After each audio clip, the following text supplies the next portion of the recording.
Hey y'all, welcome to Water Break. I'm your host, Gabriel, my wife Annie. It's a husband and wife duo. Our show is about faith and fitness. Thank you for joining us. Today we're going to talk about majoring in the majors and don't minor in the minors. So major, don't minor. And I got the first one. Okay. The first one, and this is definitely like a God, Jesus, Bible kind of trump card here.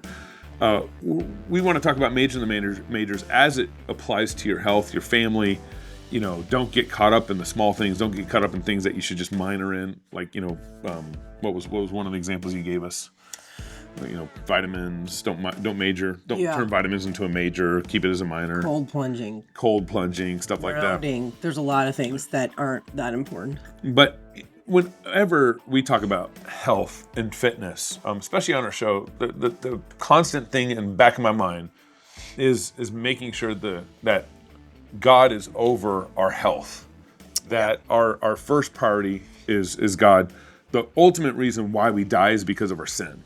Now, you might live in such a way you can contribute to that and make your death, die sooner. Or worse. Or in a very, sad condition.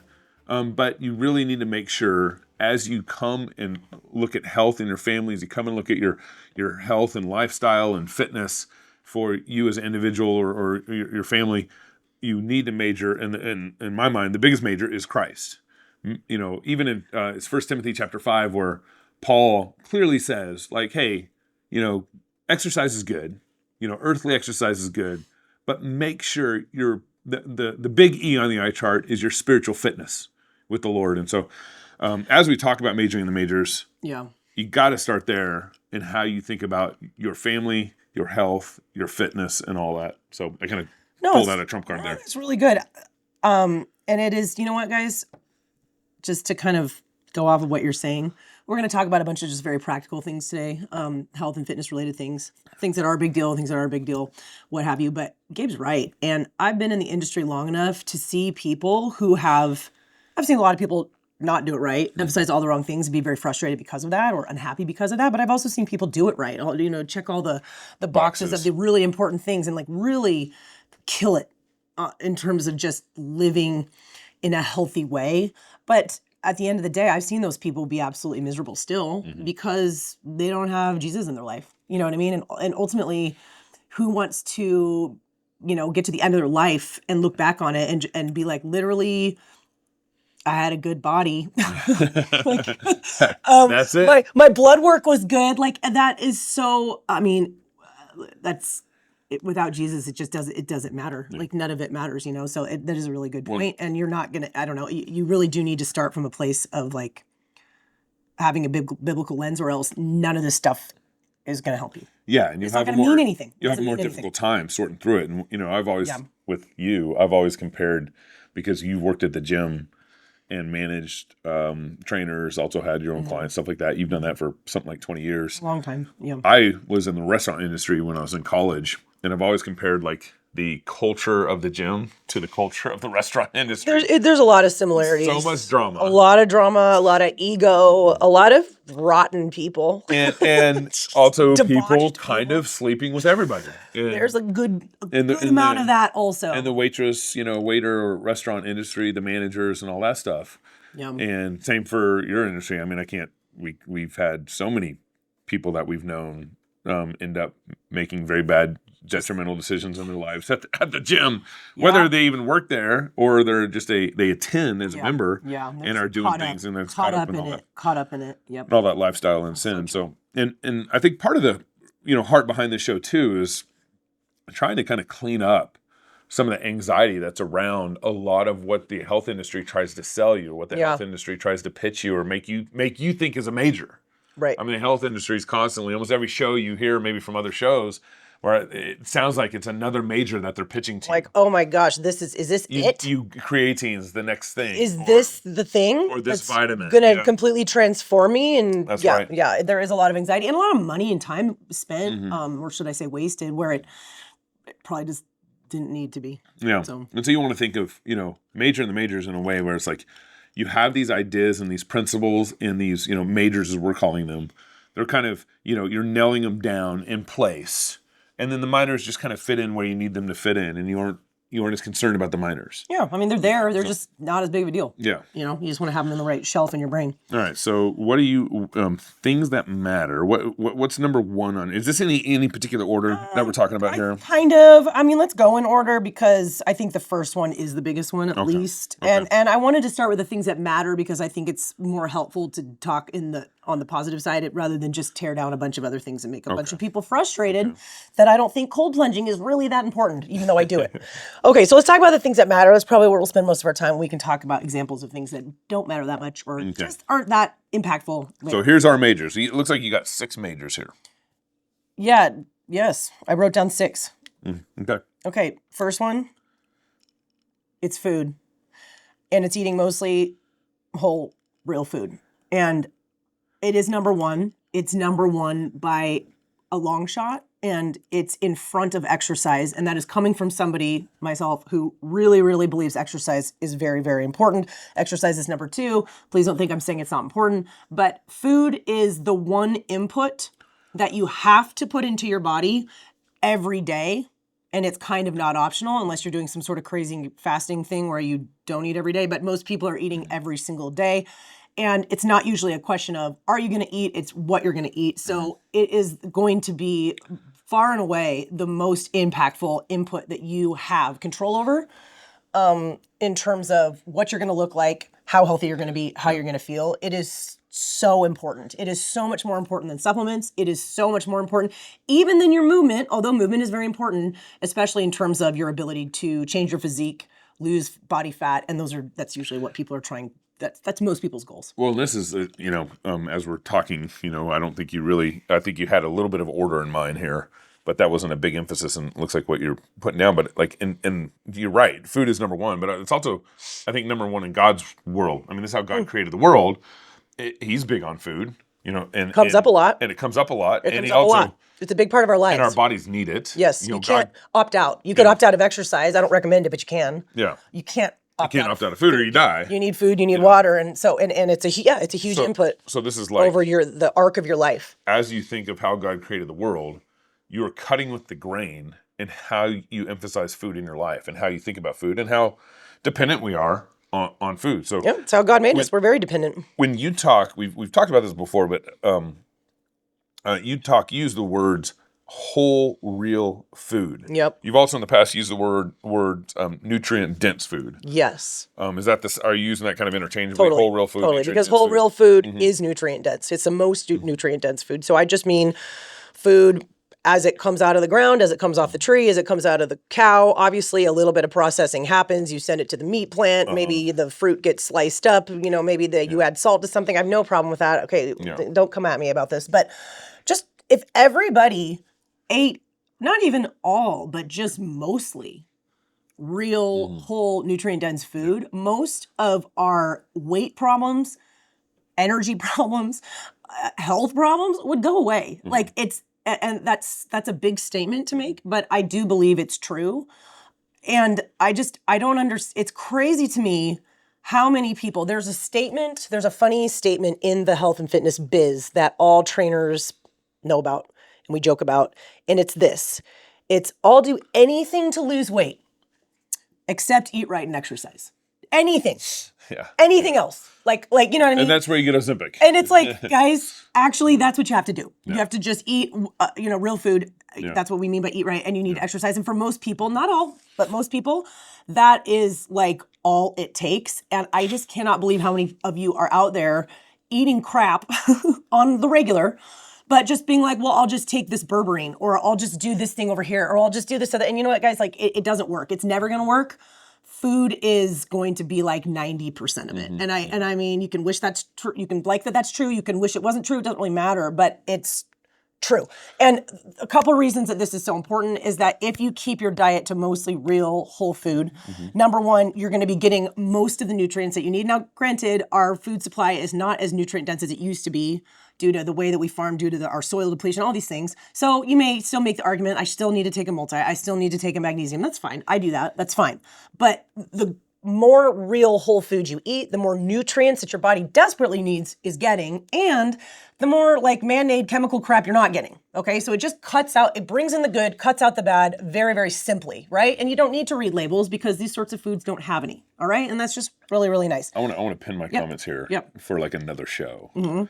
But just thinking, Write it like, down. You've got a thought. like our kind of post-millennial worldview, thinking, the world gets better. Yeah. Our soil gets better. The gospel makes everything better. I know, ideally. And you think about, but also you think about God has called us to fight the curse and everything that's going on, and has given us tools to fight the curse. And, one of the ways, we've talked about this before, but like, when you had our children, you got the painkiller stuff, what do they call it? Like an epidural? Epidural. Sure. And that's something that man created with God's creation. Out of God's creation, man created that. Yeah. And so, in the same way, and let's just pin it for another show. In fact, I'd love for you guys to email us actually about this, RenchMedia@gmail.com, and maybe try to give your best stab at this answer. While right now, nutrient-dense whole food out of the ground seems to be better for us, it also seems like, what would it look like for man to modify food in a way that makes it more healthy, better, versus it seems like right now, when man modifies food, they're making it more less healthy or something like that. Right, like we're good at making more of it. Yep, and but making more healthy, making it more accessible. That's right. Through like shelf stability, mass production, things like that, but maybe not as much the quality of it. In America, I would hope we exports food. We produce more than we consume, and so there's a huge blessing there. But it seems like, and we talked about this, big cereal, big pharma, big, food industry has basically decreased the quality of what we get in our food now over time. Right. But it seems like part of what God has called us to is make things better. And there's got to be a way where we can look at food and work with it and modify it in a way that's actually better. Try to get like Joel Salatin on or something. We should ask him that question. Because I really am not that well educated, but I think it's a really great question. Yeah. And you would think that down the road we would be able to do a better job. Yeah. So pin that for later. Anyways, but right now your point is that this real whole food is not what do they put GMOs? They do all. What do they modify in the food? What are they putting in the food?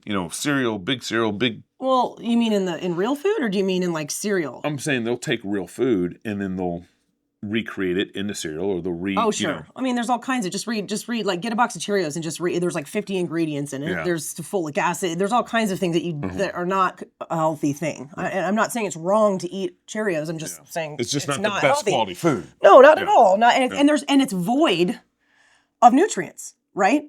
Whereas you eat vegetables, you eat fruits, you eat, legumes, you eat meat, you eat eggs. They're packed full of nutrients, and that's what our bodies need in order just to, thrive optimally, eat at a cellular level. So that's one reason that eating mostly whole food is so good. And the second reason, you guys, and this is a really big one, is that it's much easier to moderate real food. Yeah. Than it is heavily processed food. And I just can't, it's just, this seems so simple to me. I have one of those brains that's very black and white, and sometimes it's hard. I'm just like, guys, come on, it's so simple. Like, if you mostly just ate real food, eggs, meat, produce, all of that stuff, and that's what you ate, I'm not saying that you can't overeat good food, healthy food. You can. Yeah. You could buy bags of dry roasted macadamia nuts and you could feast on those every day and you could remain overweight because that's just a crap ton of calories. Like, you could do it. So it's not magic. Mm-hmm. It doesn't cause calories to not exist anymore, but it is so much easier to moderate like a normal person, to be in touch with natural, normal, healthy hunger and satiety cues when you're eating something like steak and broccoli than it is when you're dealing with highly processed food. It just is. And we've all experienced this. It's to some degree preference comes in. Some people like sweet, some people like salty. Some people are like, well, I don't like that, but I do like this. But we've all experienced, like, I ate the whole bag. Yeah. I ate 4 of those burritos. I ate all of because they're designed for you to just want to keep eating. And that's one of the number one reasons that we, as, Americans as a whole, it's not the only reason, but it's surely one of them, why we are all overweight and so unhealthy, is that we keep, either we're just like so unhealthy that we're just like, I just pig out every day. I eat fast food. I eat whatever, who cares? Or we're like, okay, I know I need to not overeat. But you keep buying this food telling yourself you're going to moderate it, and you can't. Yeah. Like, no one can. It's really, really hard. So just a reminder, you guys, food is so important. It is so impactful. My background is in personal training. I really wish that all of us or most of us could just eat whatever we wanted, literally, whatever we wanted, whatever tasted good, and you could just out exercise it. You know what I mean? Like that. And I tried doing that for a long time, and that was my theory for a long time. And when you're young, you sort of can, but I don't think it's really working. I think you're just sort of staying lean despite what you're doing, not because of what you're doing. But at a certain point, it catches up to you and you can't. And that's another really, really common, well-known phrase in the business of personal training is that you cannot out-exercise a poor diet. You just can't. So stop trying. And I love how simple it is to just eat real whole food. No calorie counting needed, no label reading needed if that's what you decide to do. Okay? It's just really amazing. Think of it this way. I mean, you have a bag of chips and a bag of celery.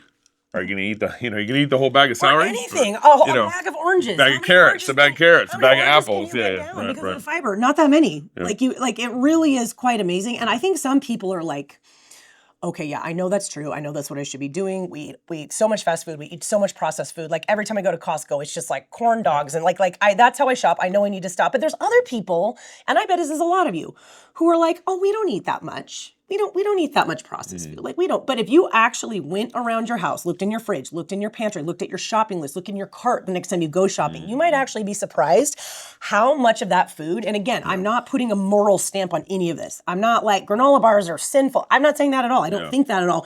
But a lot of times you are shocked if you look at the actual food and you actually pay attention, maybe even write it down over a couple of days and look at it.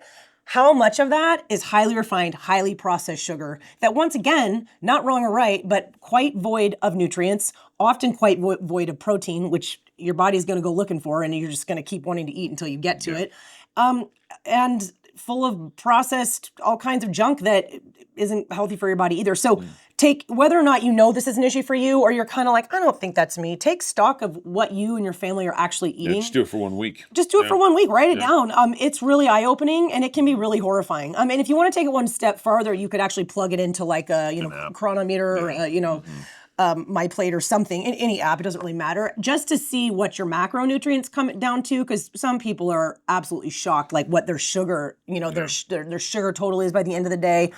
How low their protein intake is by the end of the day. It's educational. So that's number one, by a long shot. And you guys, I just can't reiterate this enough. If you're eating crap, if you're eating a lot of fast food, a lot of processed food, you're not eating vegetables, you're not eating fruit, no amount of supplementation or grounding or even exercise is going to help you, is going to fix that. Nothing.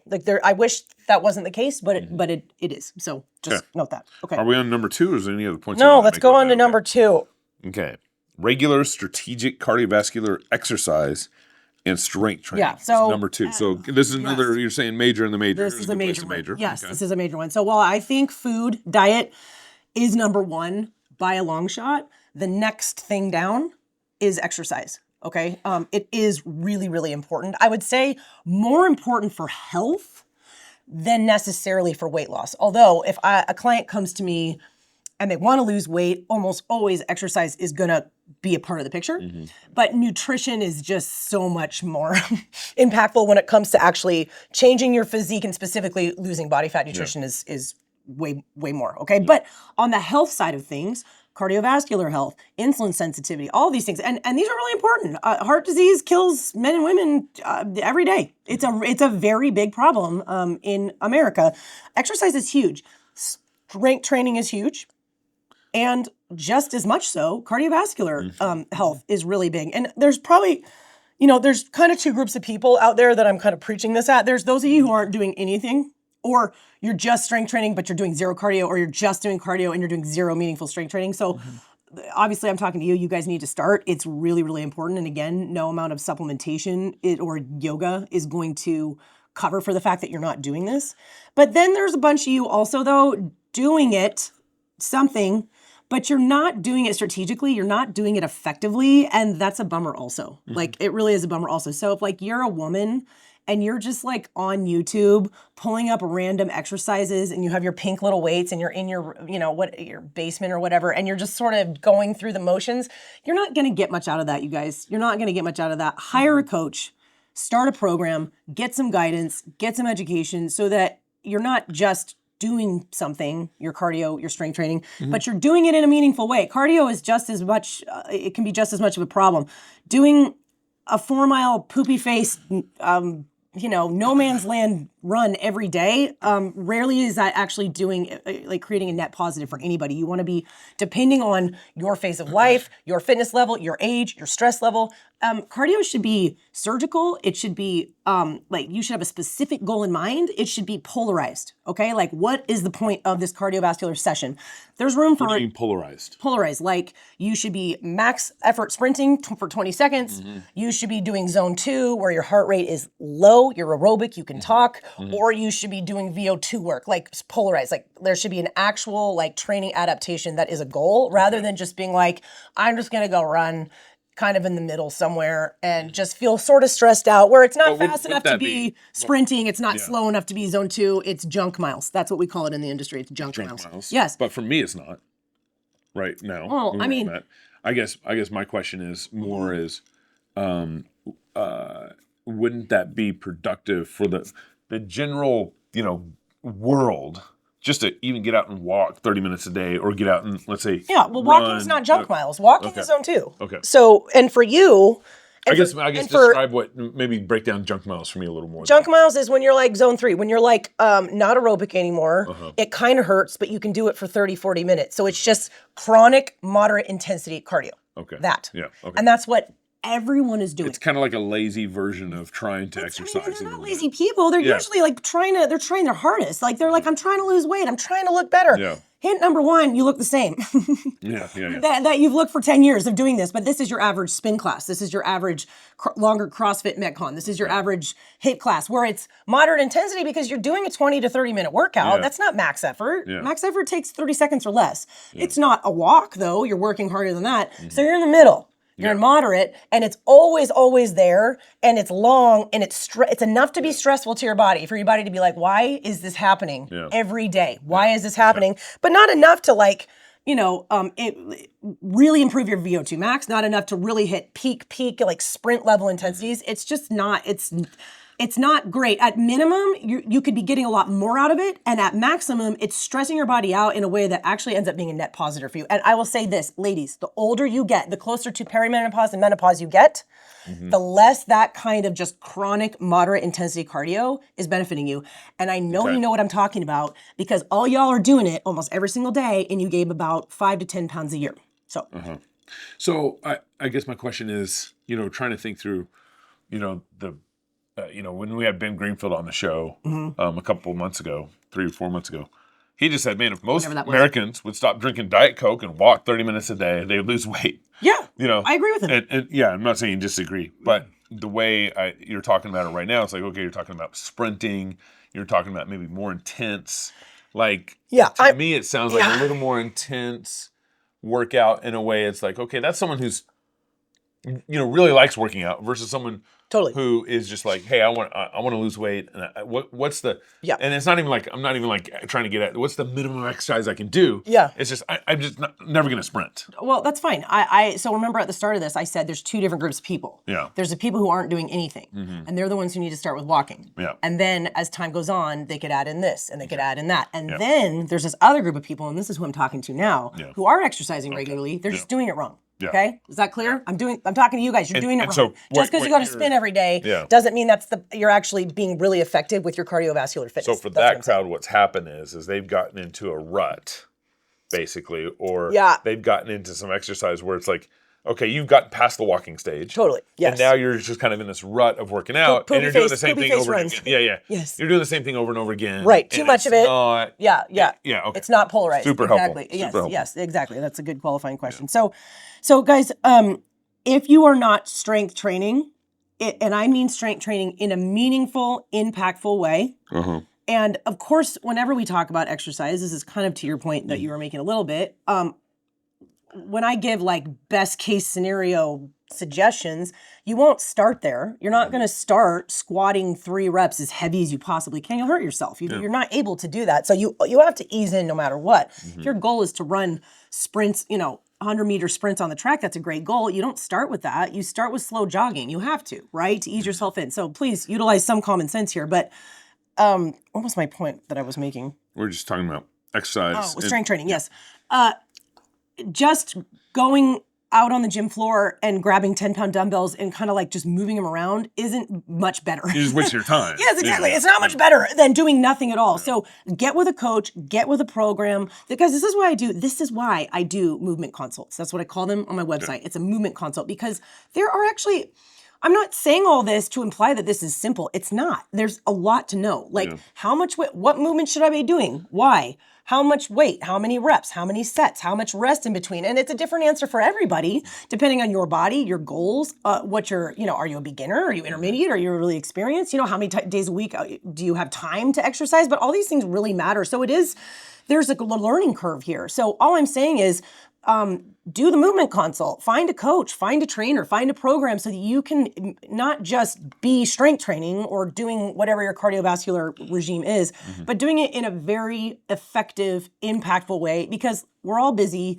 and we don't need to be wasting our time. Like let's not be doing that. Hey y'all, just a quick break to tell you about a company we love, Dusty Rose Tallow. This is a small Christian family run business started by our friends Dustin and Katie Van Vliet. They've got 3 little ones running around, and Katie's actually a nutritional therapy practitioner, so she knows her stuff. We're always talking about how what you put in your body matters, but what you put on your body is just as important, and that's why Dustin and Katie started making their own skincare products using grass-fed tallow and real traditionally infused oils. No hormone disruptors or weird chemicals, which I love. They've got everything from whipped tallow creams to sun balm sticks and even candles, as you see here on our table here. Every product is made with care so you can focus on the good works God's called you to without worrying about what you're putting on your skin. You can check them out at dustyrosetallow.com or follow them on Instagram at dustyrosetallow. We think you'll love them as much as we do. Okay, so major number 1 is eat mostly whole real food. Yes. Major number 2 is regular exercise, cardiovascular exercise, strength training. Done correctly. And then what's major number 3 is sleep. Sleep. And guys, you could arguably put this above exercise. And I wouldn't have said that 10 years ago, but I'm going to say it now. Sleep is so important. And I am not just saying it because I'm getting older and it sucks to be tired. It does. And no one wants to be tired. But sleep affects everything, not just your energy levels the next day. Sleep is where your body heals, it's where it repairs, it's where it builds at a brain level, gut, muscles, everything. It affects, poor sleep affects blood sugar the next morning. It affects your leptin levels, so how much cravings you're gonna have the next day. If you're not sleeping well, good luck eating well. Like seriously, good luck. It is so much harder. A lot of people note when they travel that they don't eat as well. And it's funny because I actually think that a lot of that is poor sleep. It's actually like they're so hungry. You wake up at 4 a.m. They're exhausted. Yeah. You just don't sleep well when you're traveling. You get up early, you stay up late, you don't sleep well, you're not on your own mattress. And I think so much of it is actually just due to poor sleep. It's not because you're not at home. It's not that hard to order a salad in the airport, but that's just not what you want because you slept bad. So pay attention to that. Sleep is so important. And it's just this, like, if you are not sleeping well, either due to the fact that you can't sleep well, which is an issue for a lot of women usually it's blood sugar, liver, cortisol, something's going on. Or if you're not sleeping well because you just have trash sleep habits, like you don't prioritize it. You're staying up late, you're binging on Instagram or watching shows or whatever. And I understand it's fun to do that. And when you're an adult, you're married, you have kids, you have a job, whatever it is, that's your only time to veg. So I get it. But if you're doing that and because of that, you're not sleeping well, like there is nothing, you guys, especially if that's happening chronically. If that happens just like here or there, you can probably get away with it. But if that's kind of your norm, most nights of the week, there is number one, there are studies that have been done showing that if your sleep is poor and you get up and exercise, all of those people, like, and especially if you exercise intensely early in the morning, all of the biomarkers post-exercise all the way through the day for those people were actually worse than the people who didn't exercise. Because it's that stressful to your body. So good luck getting anything out of exercise at all. I mean, and exercise was number 2. It's theoretically a very good thing. We should all be doing it. But if you're not sleeping well, your body's already in a stressed state. Adding more stress on top of that is going to do nothing for you. And I can't even tell you how many women, I mean, these are moms who are in the little, baby having years who frankly have had too many children too close together. Another show for another time. and or as they move into like perimenopause and their body is just, their hormones are shifting so they can't sleep very well, I often take exercise away, especially early morning workouts, because it does more harm than good. Yeah. I say it again. Your body. Your body's already stressed. It does more harm than good. Okay. Now, 15 years ago, when I didn't know as much, I would have been like, who's that guy? Who's the guy that, is it Jocko, who always posts pictures of his stupid watch and it's 3 a.m. and he's like, y'all, you losers aren't up and I'm up? Or is it David Goggins? I don't know. Those types of people who are just like, push through it. Like, just push through it. Like, just go harder. It doesn't matter. You know, it's all willpower. And like, if you're tired, just get up at 4 anyways.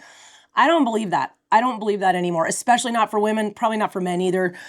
Women handle, theoretically, women actually need more sleep than men, and we don't handle stress as well. So there's kind of a double-edged, thing going against us. But like, I don't believe that at all. So if you had a bad night of sleep, if you're just low on sleep, maybe the kids were up, whatever it is, you're better off sleeping in than you are getting up and exercising. And I actually mean that. Okay. Sleep is not just about energy. It is about health in general, chronic lack of sleep over time. And I'm talking, I mean, everybody's a little different. Cam McDonald talks about that, but I think bare minimum women need 8 hours. Some need more, some need 9, some need 10. Yeah.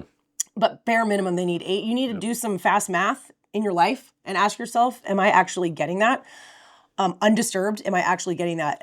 It will absolutely wreck your health to sleep poorly. So and there's no supplement that you can take that is going to make up for years and years of subpar sleep. Just nothing. Yeah. Don't even try. There's nothing. So men, you're saying there's a difference here between what men should be getting and what women should be getting. Yes, what is that difference? What should be men doing? What should women I've heard different numbers thrown out. Dr. Daniel Amen has his opinions. Like, I've heard different numbers thrown out. I normally, just to kind of summarize it all and land somewhere in the middle, is I say, like, for women, you're looking at like 8 to 10. Dudes can thrive 6 to 8. Yeah. But I'd say err on the closer to 8, even for dudes, if you can. Yeah. I mean, the more sleep, the better. But men just generally don't tend to need as much. Dr. Patrick Flynn actually mentioned this concept from a hormonal standpoint. And I can't remember what he said. It was something about the way that we rebuild and turn over hormones. We need a lot more time at night than men do. Okay. And that was just yet another reason that women need more sleep and why we just don't thrive when we're not sleeping, especially over the long haul. So sleep. Okay. Sleep is huge. Major number 4, manage stress. This goes right along with sleep, doesn't it? Yeah, it does.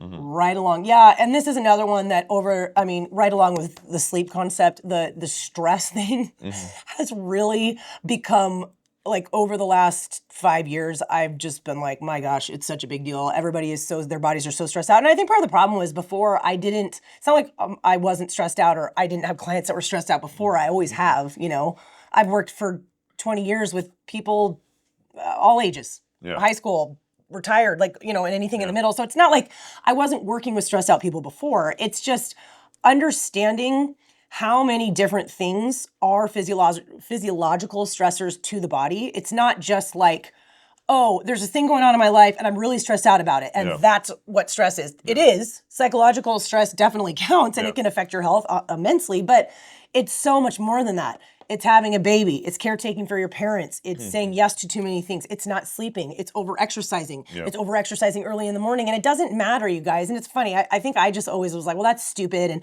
I can push through this. Just push through it. Just do it. And you can. And a lot of people do. Women are famous for this. They can make themselves do just about anything. I mean, that's just kind of the thing that moms do. It's just like, well, I gotta. It's not even a question. But just because you can get your body to do something, and even I would say, even if you're mentally, you're like, I'm doing pretty good. I can make myself do this. I feel fine. That does not mean that the at a physiological level, the signals that you're sending to your body are not incredibly stressful. And you have to remember that your body doesn't just your body, not your mind, but your body doesn't know why these, why you didn't sleep. Well, it's because I was comforting my child 5 times. Or we're potty training, or I attended the birth of my friend, and so I was up all night. Or I'm running 5 miles as hard as I can on this treadmill because I want to have cardiovascular fitness. I want to lose a few pounds. Your body's just like, why would you be doing that? Like, why? Like, what are we running from? It doesn't know. So you have to think about your life, your thoughts, the situations that you're in, the things you say yes to, the things you say no to, your relationships, all of these things. you have to think about, among other things, just the signal that those things are sending to your body. And that's something that to a great degree you can't really control, that it's a stressor. And that doesn't mean that you're like psychologically weak. Like it doesn't at all. But it matters and it affects health. And just like anything else, not sleeping, eating poorly, it compounds over time. And this is just such a big thing, you guys. And,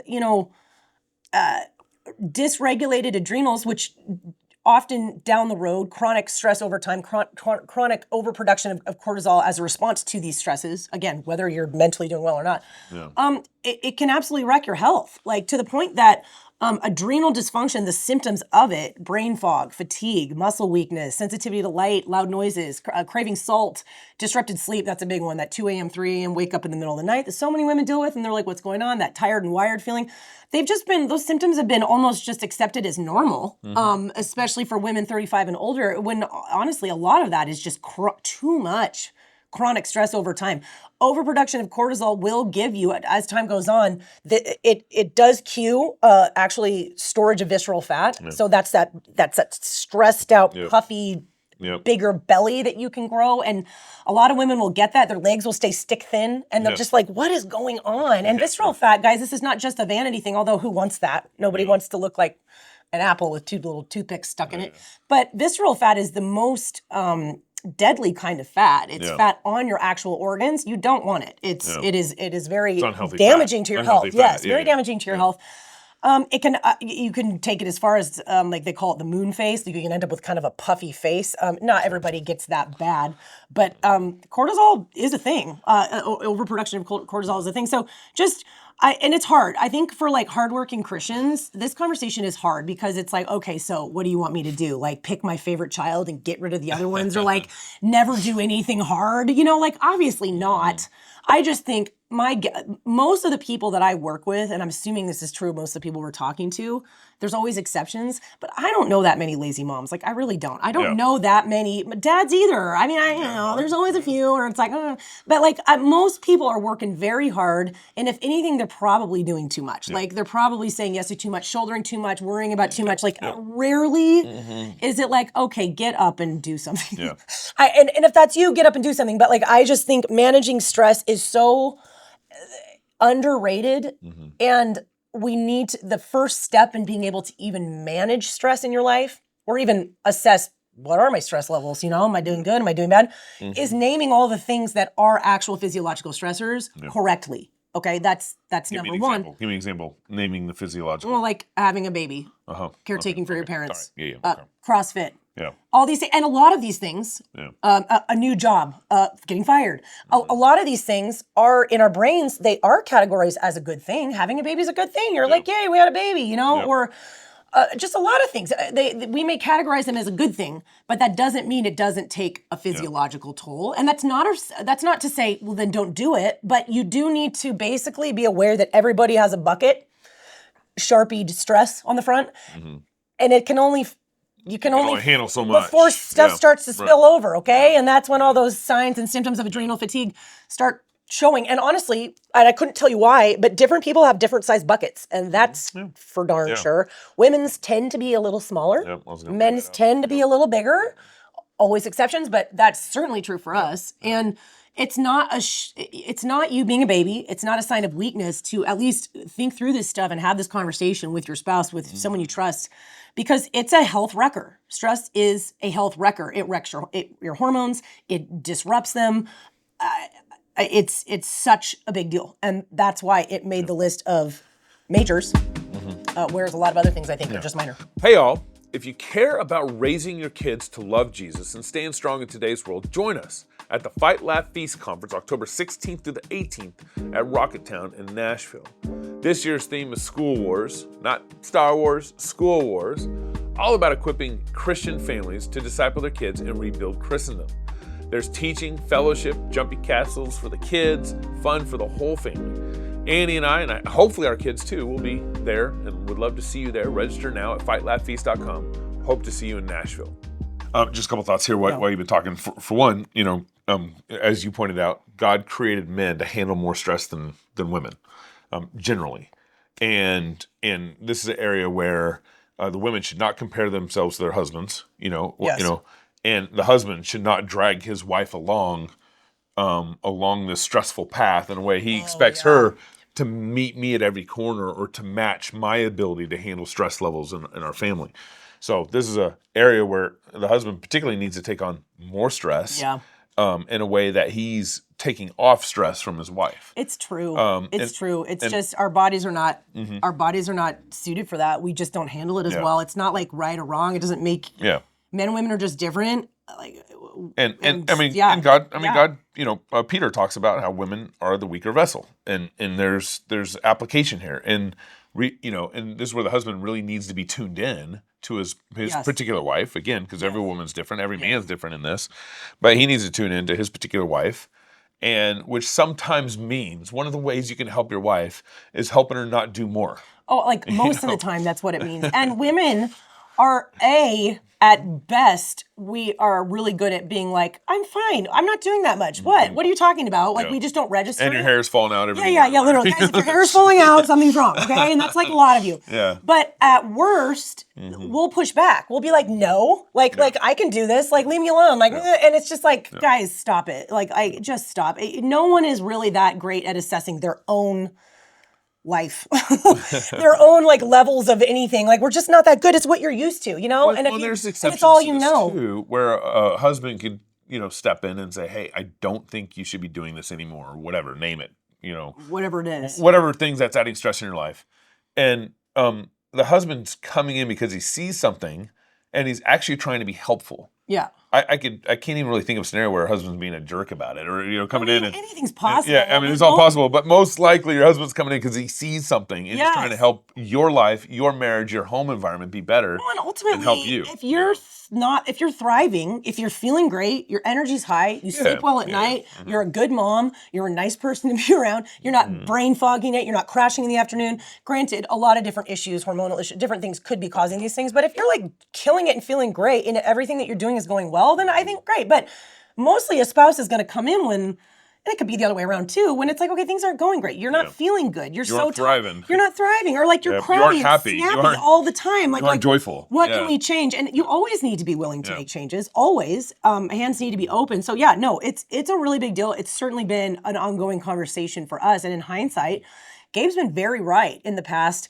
When I've always my tendency has been like, no, it's fine. No, I can work this much. Yeah. And when it's like, in my brain, I'm just like, I can survive it. But like, what kind of mindset is that when it's like, no, we want to be thriving here as best we can. Right. And let's not murder ourselves doing something that's not even your main role. It's not even your main job, right? Like taking care of your own home, your own family is and being a good Christian person who isn't just awful to be around is priority number one. So if you're not able to accomplish that, then something's got to go. So it's a huge deal. So we got two more majors. We're gonna have to do a separate show on all the minors, which is we can literally just list through the minors in like 2 seconds. So two more majors. All right.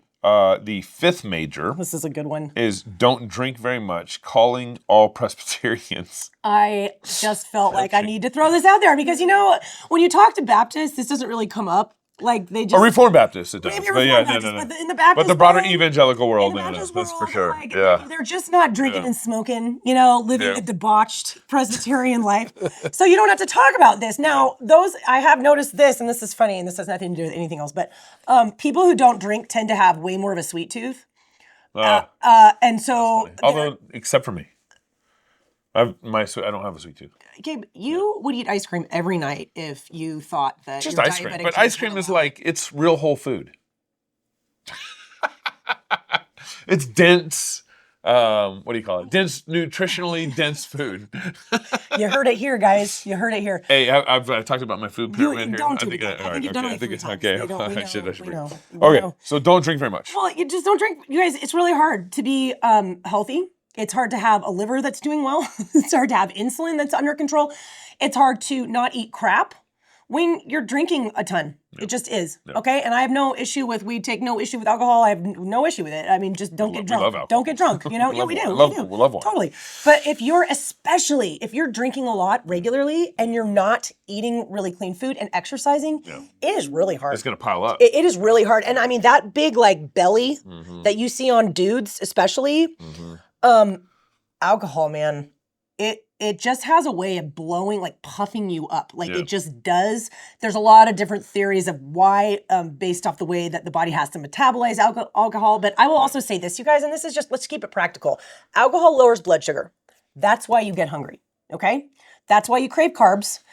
It's because it lowers your blood sugar. It's as simple as that. So so even if a glass or two of wine doesn't have that many calories, like it doesn't, and it really isn't that bad if you want to have that sometimes, but it's the stuff that you're going to eat because you drank it that's also going to get you, okay? Like it's going to be a salty, chippy kind of thing because that's what you want, and you don't realize it maybe, but your body's trying to pull that blood sugar back up, all right? So just, if you're trying to make changes, if you're not healthy and you're drinking all the time, it's really hard to be healthy if you're drinking a lot. It just is.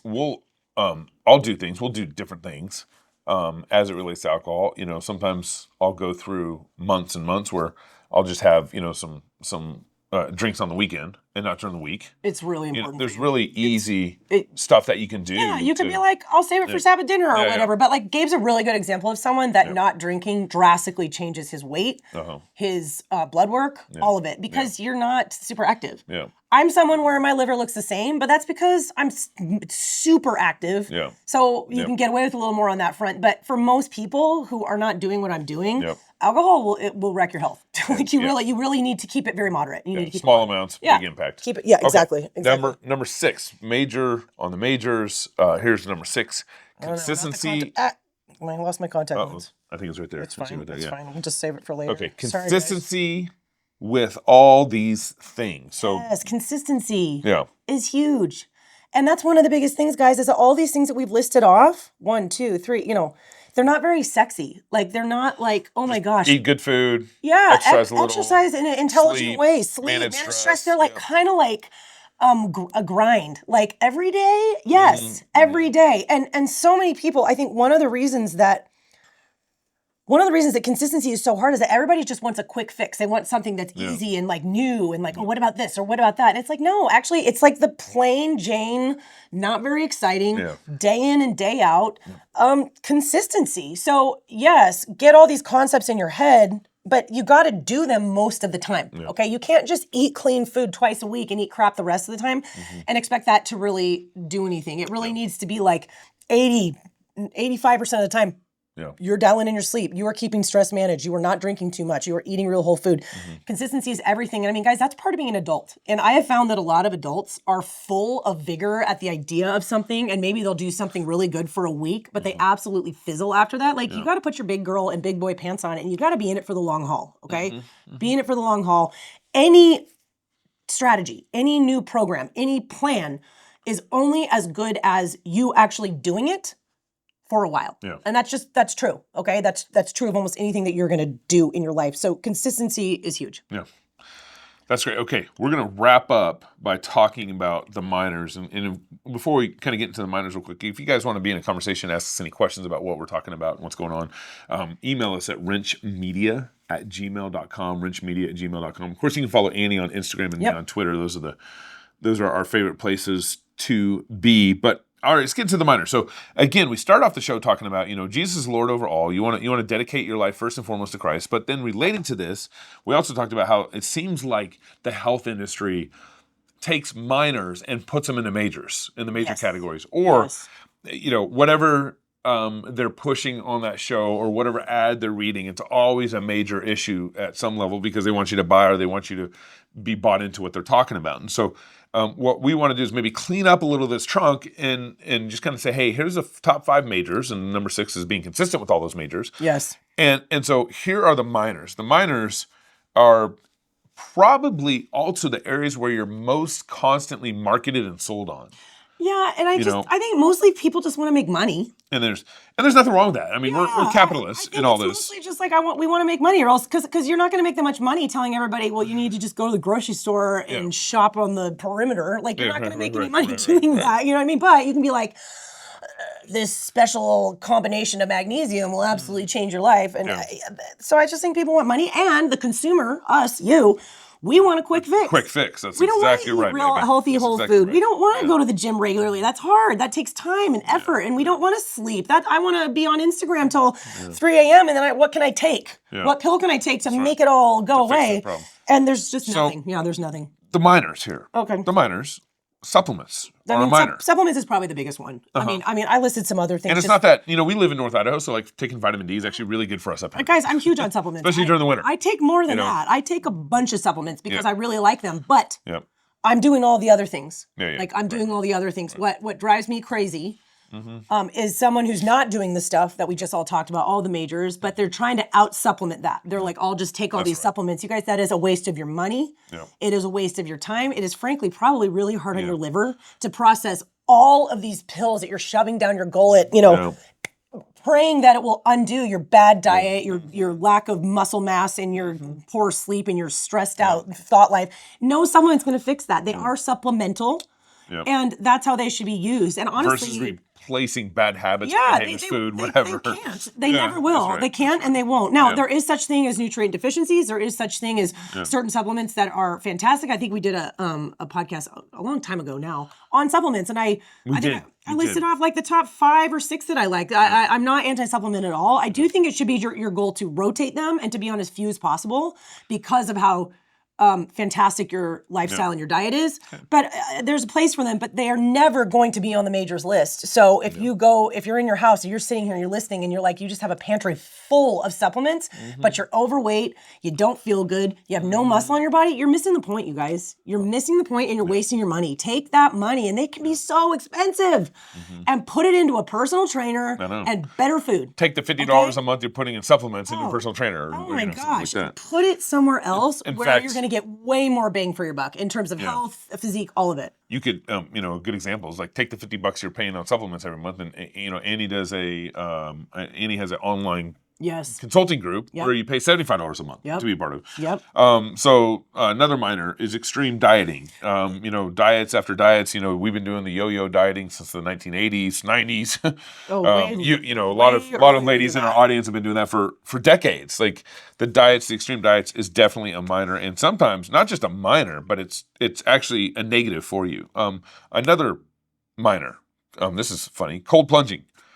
Cold plunging. Would you put that next to sauna too? Cold plunging. The heat and cold kind of thing. Cold plunging, sauna, grounding. All of these things I actually love. I cold plunge sometimes. I love it. Makes you feel great. Helps with recovery. All these things. But it's just you're not going to out cold plunge a crappy diet. You're not going to out cold plunge not exercising. Like just don't even try, you guys. Like it's not that big of a deal. We're talking just like little things that help. Little things. Same with grounding. Same with sauna. I love sauna, but like it's just not. It's never going to make the majors list, okay? And I want to go back though really quickly to. We got to wrap up. My job's to push. I know, but just really quick, guys. The reason I put extreme diets down, I just want to be clear. They can work really well in the short term. So you might think, well, why wouldn't you put that on the majors? Because they're really effective. You only eat grapefruits. You will lose weight. Yes, you will. But they're on the minors because they're so short term. They're so short sighted. It's the kind of anything that's that extreme, either in terms of restriction of calories, totally you're just grossly under eating for a while, or you're restricting entire macronutrients. Like I only eat meat. I only eat vegetables, whatever. You can't and you shouldn't do that for very long. All right. And so because of that, it's not an effective long-term strategy. So it's a bad plan. Like just don't do it because it doesn't work in the long term. And you mentioned this, on top of that, chronic yo-yo dieting actually makes you more weight loss resistant. So it's just, it's not a good idea. It ends up being more of a negative. Yes, more of a negative than a positive. I wrote down genetic testing. I actually love genetic testing. We've had Cam McDonald on. We talked about all the genetic stuff. Everybody is bio-individual. I think it's very interesting. But listen, I cannot stand it when men who reach out to me do not exercise barely ever. Their sleep is crap. Their diet is crap. This is true. And they're like, what do you think about what's Gary Brecka's like 10X, or what do you think about this? And I'm like do all the other stuff first, okay? Then we'll get there. No amount of genetic testing is going to undo the terrible, terrible lifestyle that you have. And I think it's just, again, it's just like it's high profile, it's high roller, it's sexy right now. And it's like, will this solve it? Do I just need to take this MTHFR, thing and then I'll be like a brand new person? No.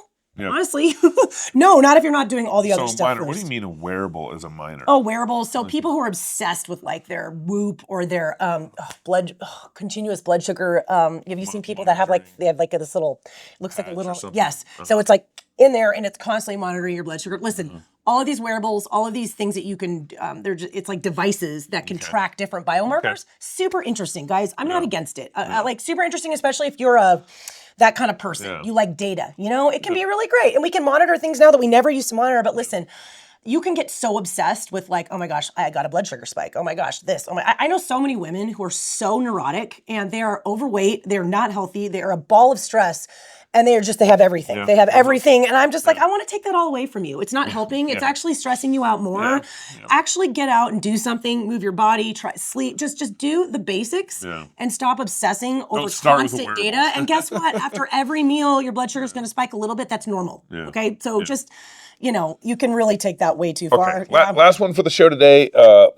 Last minor here. Obsessive research knowledge, but not doing anything. Yeah. We got some friends in that category. Oh man, you guys, or doing the basic things. And this is a little bit more broad, but it's just don't be that person who's constantly reading books, who's constantly crowdsourcing on Facebook, who's constantly researching, who's constantly learning, like, pulling up different things on Instagram and listening to podcasts. Like I love consumption of information as long as it's good information, but you guys don't be that person who's obsessed with research, but doesn't actually do anything. Yeah. Like just stick with the basics.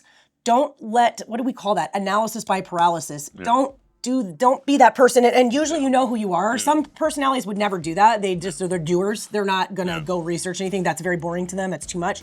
But if you're that kind of person who's obsessed with learning and organizing and doing it just right, and what about this? What about that? Make sure that you're actually doing something, because that's all that matters. At the end of the day, it doesn't really matter what you know in your brain if you're not actually eating well, you're not actually moving your body, all of that. So, there's way more minors. Those are just some examples, but our list of majors I think is really solid, and I think, that's what we all need to be focusing on. So if you guys follow us on Spotify, iTunes, or YouTube, either leave a comment or a review. Review is super helpful for us, especially on the iTunes side of things. And so thank you for doing that. Again, email us RenchMedia@gmail.com. Subscribe to our YouTube channel, subscribe to us on Apple or Spotify, and we thank you so much for tuning in to Water Break, and we'll see you next week. see you next time.